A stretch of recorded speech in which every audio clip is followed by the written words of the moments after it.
আসসালামু আলাইকুম এভরিওয়ান। আশা করছি আপনারা সবাই ভালো আছেন।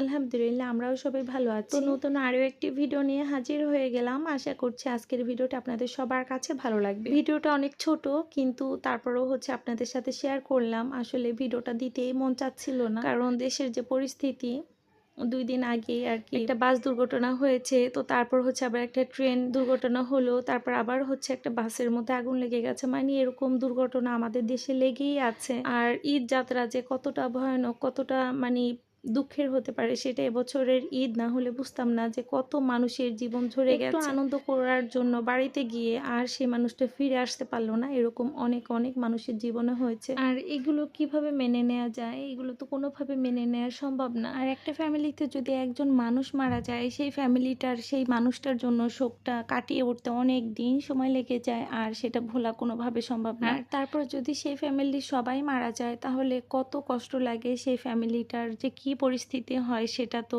বলে প্রকাশ করার মতো না। তো 2 দিন আগে যে দুর্ঘটনাটা হলো, যে বাসটা পানিতে পড়ে গেল, তো এটা কোনোভাবে মেনে নিতে পারছি না কেন যেন। আমি জানি এটা শুধু আমার একার জন্য না, আমাদের সবার জীবনে কোনো না কোনোভাবে এটা দাগ টেনে গেছে। তো এক নিমেষে, এক চোখের পলকে সব কিছু অন্ধকার হয়ে গেল, সব শেষ হয়ে গেল একদম এক মুহূর্ত। প্রতিটা দুর্ঘটনাই কষ্টের হয়, কোনো দুর্ঘটনা ভালো না।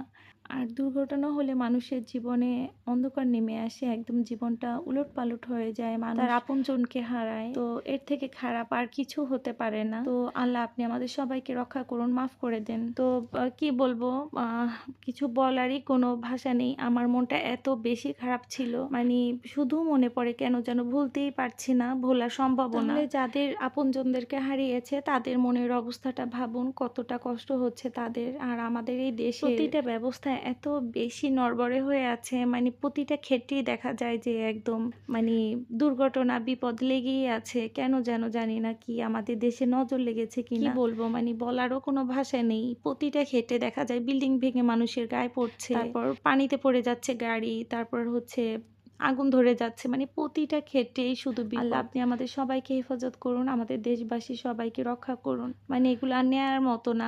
প্রতিটা ক্ষেত্রে সারাক্ষণ খারাপ নিউজ আসতে থাকে। তো আমার কাছে কেন যেন এই যে গাড়ির যে এই দুর্ঘটনাটা এত বেশি কষ্ট লেগেছে, সেটা আমি বলে বোঝাতে পারবো না। প্রতিটা দুর্ঘটনায় অনেক বেশি কষ্ট লাগে, কেন যেন আমি এগুলো নিতে পারি না। আমার অনেক বুকটা ফেটে যায়, একজন আরেকজনকে হারায়, কিভাবে বেঁচে থাকার মতো না। তো দুনিয়ার জীবনটা ক্ষণিকের জন্য, এটা আমাদের মেনে নিতে হবে।